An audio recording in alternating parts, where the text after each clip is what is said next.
আসসালামু আলাইকুম ওয়া রাহমাতুল্লাহি ওয়া বারাকাতুহু। দূরের কাছের সকলকে অত্যন্ত একটি গুরুত্বপূর্ণ সুখবর জানাই।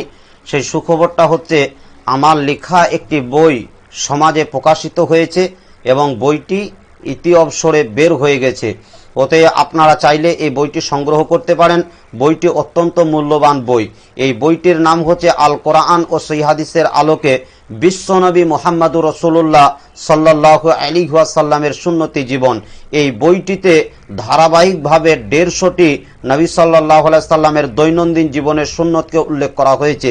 যেমন উজুর সুন্নত, ঘুমানোর সুন্নত, খাওয়ার সুন্নত, হজে যাওয়ার সুন্নত, সলাতের সুন্নত, উমরার সুন্নত, তারপরে একটা মানুষ ফরজ গোসল করে তার সুন্নত, অর্থাৎ জীবনের যতগুলো সুন্নত প্রয়োজন সমস্ত সুন্নতগুলোকে কি করা হয়েছে এই বইটির মধ্যে ধারাবাহিকভাবে উল্লেখ করা হয়েছে। অতএব আপনারা এই বইটা সংগ্রহ করুন। এই বইটা অত্যন্ত মূল্যবান।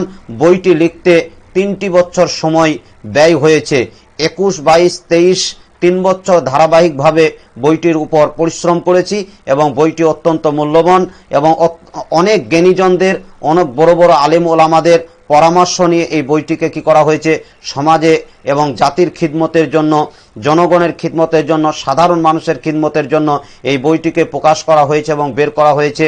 ওতে আপনারা চাইলে এই বইটি ভারতবর্ষের যে কোনো প্রান্ত থেকে আপনারা সংগ্রহ করবেন এবং আমার সঙ্গে যোগাযোগ করবেন। আমার হোয়াটসঅ্যাপ নাম্বারে এবং ডাইরেক্ট নাম্বারে আপনারা যোগাযোগ করবেন। রেজিস্ট্রি পোস্টের মাধ্যমে আপনাদের হাতে, আপনাদের বাড়িতে, আপনাদের পোস্ট অফিসে বই পৌঁছে যাবে এবং সেই বই পেয়ে আপনারা রসুলের সুন্নতের প্রতি আমল করতে পারবেন। অতএব সেই বইটা অত্যন্ত মূল্যবান বই। এটা হচ্ছে রসুলের সুন্নতের উপর একটি গুরুত্বপূর্ণ বই।